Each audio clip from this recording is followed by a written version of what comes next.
Bonjour ou bonsoir.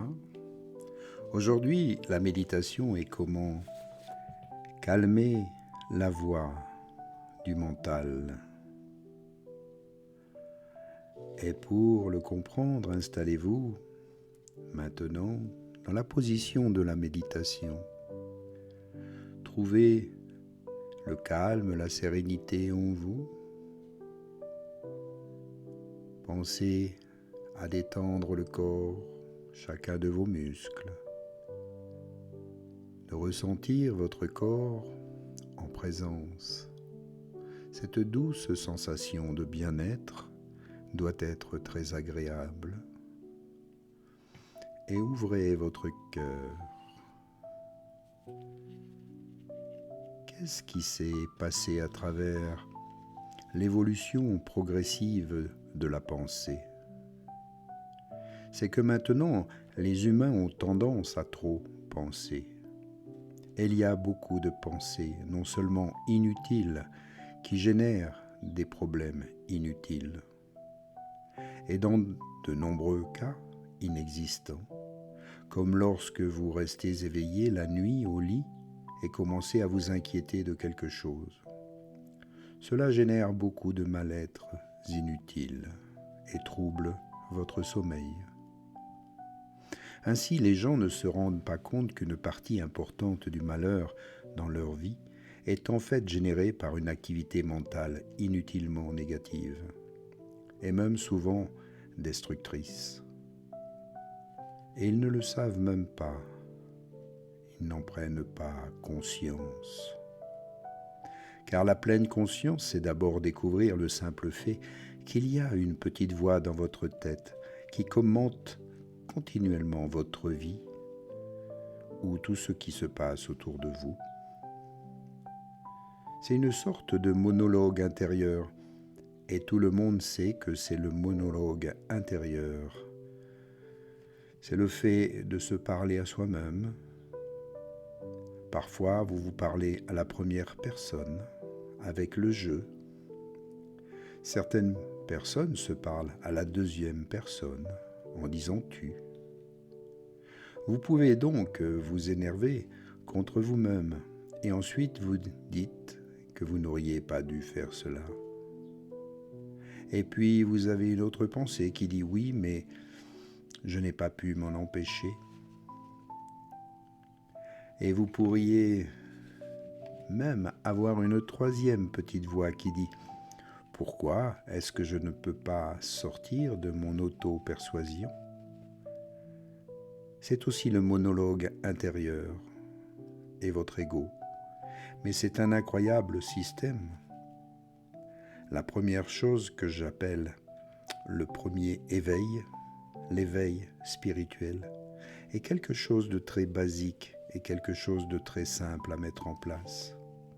C'est aussi une découverte qu'il y a une petite voix dans votre tête qui vous parle toujours, la plupart du temps silencieusement, car si elle parlait à haute voix, alors vous seriez continuellement dérangé, vous deviendriez fou. Et pourtant, il n'y a personne autour de vous. Alors vous êtes considéré comme fou si vous commencez à entendre des voix, de manière comme si quelqu'un était à côté de vous et vous criez sans cesse dessus, vous ordonnant, vous contrôlant, vous disant ce qui est juste, ce qui ne l'est pas. Mais c'est seulement cette petite voix qui prend de l'importance en vous.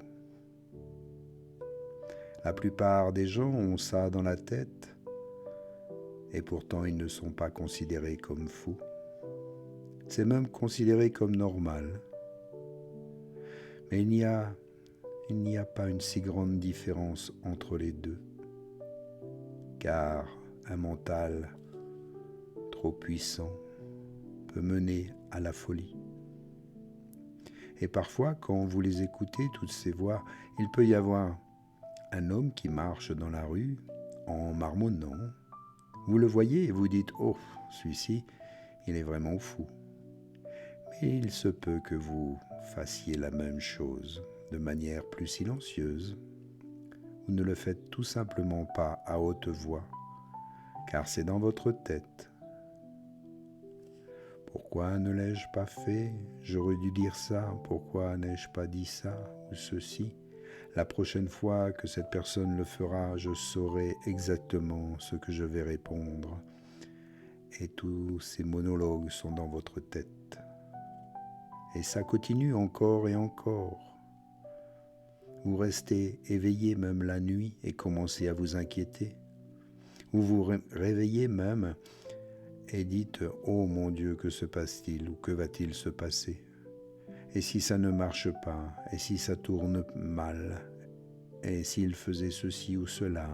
Et puis vous y entrez à nouveau. Vous êtes attiré. Une pensée mène à une autre pensée, puis encore à une autre. Oh mon Dieu, je ne trouve plus le sommeil.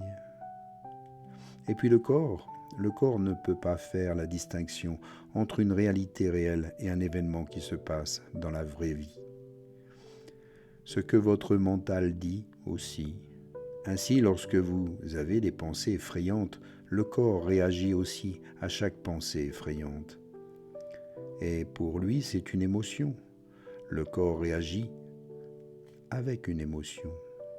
L'émotion que vous ressentez dans votre corps.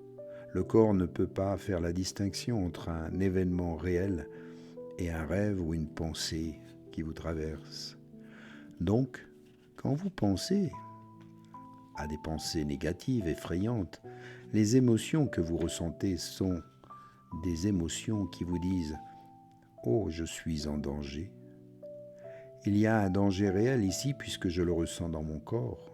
Ainsi, vous ressentez une émotion de peur, d'anxiété. Vous pourriez vous sentir agité. Et non seulement ce n'est pas agréable, si vous vous adonnez à ce genre de pensées inutiles, dysfonctionnelles, destructrices, année après année, cela aura un effet sur votre corps. Et cela diminue la capacité du corps à avoir toutes les bonnes énergies nécessaires pour lutter même contre les maladies. Même la médecine conventionnelle découvre ce lien entre votre état d'esprit et votre état de santé. Donc, progressivement, nous voyons que dans le passé, ils l'ont complètement nié. Ils n'ont pas regardé que votre corps n'est pas seulement un corps, c'est avant tout la vie.